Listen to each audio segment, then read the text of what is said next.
নমস্কাৰ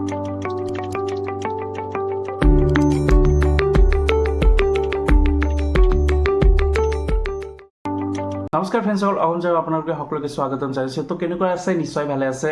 তো ফ্ৰেণ্ডসকল, finally forest ৰেঞ্জৰ চাকৰি মুকলি হৈছে। APSC ফালৰ পৰা ফাইনেলি ফৰেষ্ট ৰেঞ্জৰ চাকৰি মুকলি হৈছে। আপোনালোকৰ যিসকলে ৱেইট কৰি আছিলে ইমান দিন, তো আপোনালোকে এপ্লাই কৰিব পাৰিব। তো কি লাগিব, এডুকেশ্যন কোৱালিফিকেশ্যন, বয়স কিমান, সকলোখিনি ভিডিঅ'টোৰ জৰিয়তে আপোনালোকে গম পাই যাব। তো ভিডিঅ'টো সম্পূৰ্ণ ভালদৰে চাই ল'ব। তো প্ৰথম যিটো পোষ্ট, ইয়াতে এটাই পোষ্ট আছে, ফৰেষ্ট ৰেঞ্জৰ পোষ্ট হয়। আৰু ইয়াতে টোটাল 50টামান পোষ্ট মুকলি কৰি দিছে, অৰ্থাৎ ভেকেঞ্চি। তো ফ্ৰেণ্ডসকল, ফৰেষ্ট ৰেঞ্জৰ যিটো ইয়াতে দৰমহা দিছে 22,000 পৰা 97,000 টকা। তো ডিছপ্লেত চাব পাৰিছে আপোনালোকে।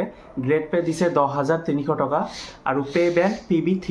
তো ইলিজিবল ক্ৰাইটেৰিয়া কিছুমান আছে। PRC থাকিব লাগিব, অসমৰ স্থায়ী বাসিন্দা হ'ব লাগিব, তাৰপিছত ইণ্ডিয়ান চিটিজেনশ্বিপ হ'ব লাগিব, তেতিয়াহ'লে এপ্লাই কৰিব পাৰিব। ইয়াতে এডুকেশ্যন কোৱালিফিকেশ্যন বিচাৰিছে যে আপোনালোকৰ ডিগ্ৰী পাছ থাকিব লাগিব, লগতে ছায়েন্স ষ্ট্ৰীমৰ হ'ব লাগিব। আৰু অপশ্যন দিছে ইঞ্জিনিয়াৰিং যদি কৰি আছে তেতিয়াহ'লে এপ্লাই কৰিব পাৰিব।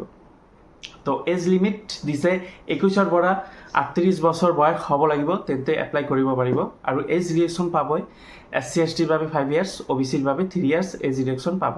এই পোষ্টটো আবেদন কৰাৰ বাবে আপোনালোকে এপ্লিকেশ্যন ফিজ বিচাৰিছে, যে জেনেৰেল কেণ্ডিডেটৰ বাবে 250 টকা পে' কৰিব লাগিব, অৰ্থাৎ GST দি 297 টকা পে' কৰিব লাগিব।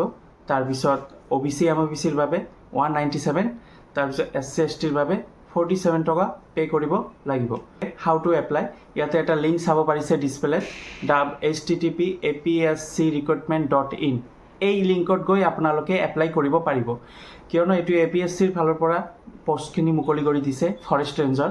তো ইয়াতে দৰমহাও বহুত আছে। যদি আপোনালোকৰ এডুকেশ্যন কোৱালিফিকেশ্যন, ছায়েন্স ষ্ট্ৰীম নতুবা ইঞ্জিনিয়াৰিং কোৰ্চ আছে, তেন্তে এপ্লাই কৰি দিয়ক। তো ডিছপ্লেত এটা চাব পাৰিছে, ইয়াতে লিখা আছে ৰিটেন এক্সামিনেশ্যন। আপোনালোকৰ ৰিটেন এক্সামিনেশ্যন 600 মাৰ্কৰ ভিতৰত পৰীক্ষা হ'ব। ইয়াতে ছাবজেক্ট অৰ্থাৎ চিলেবাছ কি কি দিছে চাওক। ইংলিছৰ আছে, তাৰপিছত ইয়াতে জেনেৰেল নলেজ, তাৰপিছত অপশ্যনেল ছাবজেক্ট 1 এটা ল'ব পাৰিব, অপশ্যনেল ছাবজেক্ট 2 ল'ব পাৰিব। তো টোটাল ইয়াতে 600 মাৰ্কৰ এক্সাম হ'ব।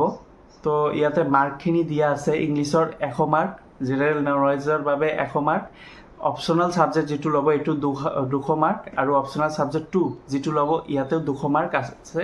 তো টোটাল ইয়াতে সময়ো দিয়া আছে। তো টোটাল আপোনালোকৰ 600 মাৰ্কৰ ভিতৰত এক্সাম হ'ব।